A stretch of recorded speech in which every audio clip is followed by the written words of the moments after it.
ตัดตามเส้นก็ห้อยขีดได้ที่ได้วงกลมพอดีแล้วก็มาตัดตามเส้นไปเลย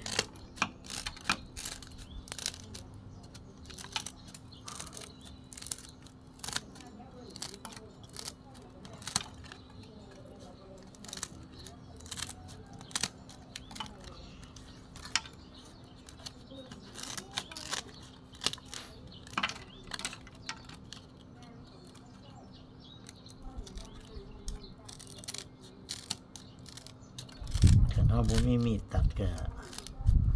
เอาผ้าเอามีผ้าเขานี่แหละวางใส่แล้วก็ค้อนตีค้อนตอกใส่เอาห้องใส่ไม้ใส่เขียงแต่กันไม่มีตัดแบบนี้ก็เอามีตัดเอาเลยตัดไปตามเส้นวงกลมนี่แหละเพราะว่าเขาได้แทกปากมันพอดีแล้วเขาแทกปากพอดีแล้วเขาก็เอาเส้นตอกที่เขาไปแทกปากมันมาพับครึ่งแล้วก็มาเสียบจุดกึ่งกลางแล้วก็เขาก็มากิ่งวงกลม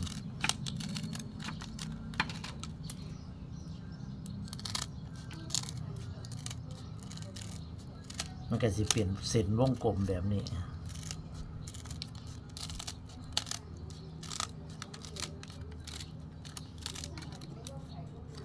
เดี๋ยวบ่อยากเข้ากันในมีตัดก็ได้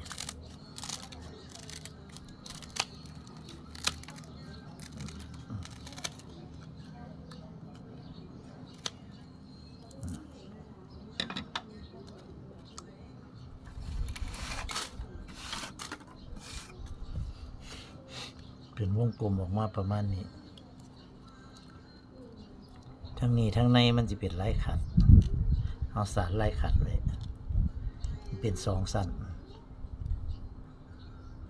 ลายขัดกับสั้นลายตะแล้ว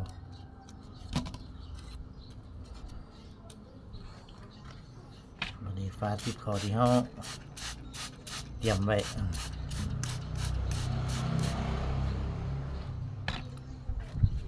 ที่เขาเตรียมไว้เรียบร้อยเขาแทกจากตัวนี้แหละวันนี้เขาก็มาหยัดใส่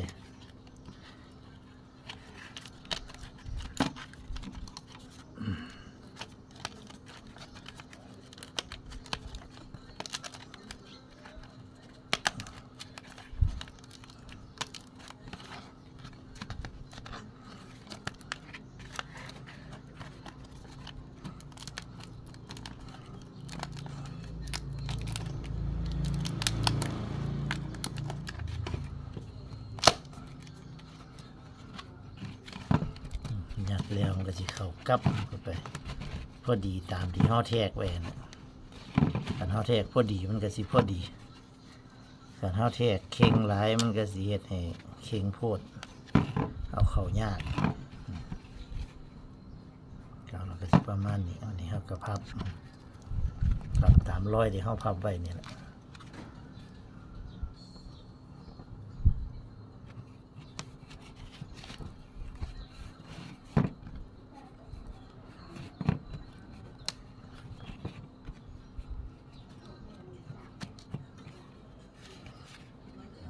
ข้างใน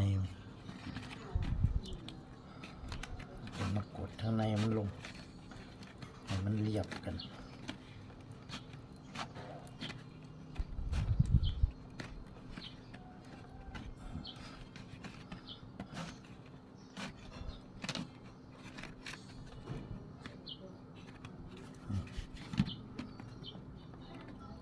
จะไปสิแล้ววันนี้เขาก็สิได้เย็บ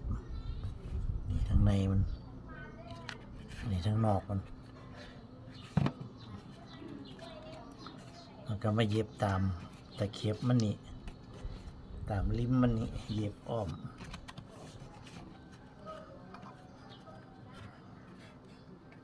จะออกมาประมาณนี้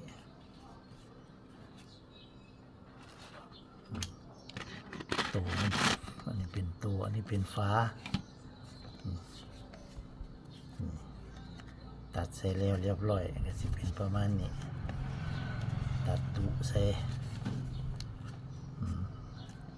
ทั้งนี้ก็สิได้ใส่ตีนเนี่ยใส่ตีนใหม่มันขึ้นมาทั้งนี้ก็เย็บแล้วก็มาเฮ็ดคิ้วเฮ็ดหูใส่ทรายแล้วก็แล้วเอาขั้นตอนการตัดฝาตู้ติบเขาแทกฝาตู้ตัดฝาตู้ว่าเฮ็ดวิธีใดให้พี่น้องได้เบิ่งกันสำหรับผู้สงสัยว่าเฮ็ดแบบใดบ่เคยเห็นบ่เคยเฮ็ดก็เฮ็ดให้เบิ่งแหละ คลิปนี้ก็ให้เบิ่งซะมีซะก่อนคลิปต่อไปสิเป็นตอนใดก็ติดตามต่อไปเด้อพี่น้องเด้อสำหรับคลิปนี้ก็สวัสดีครับ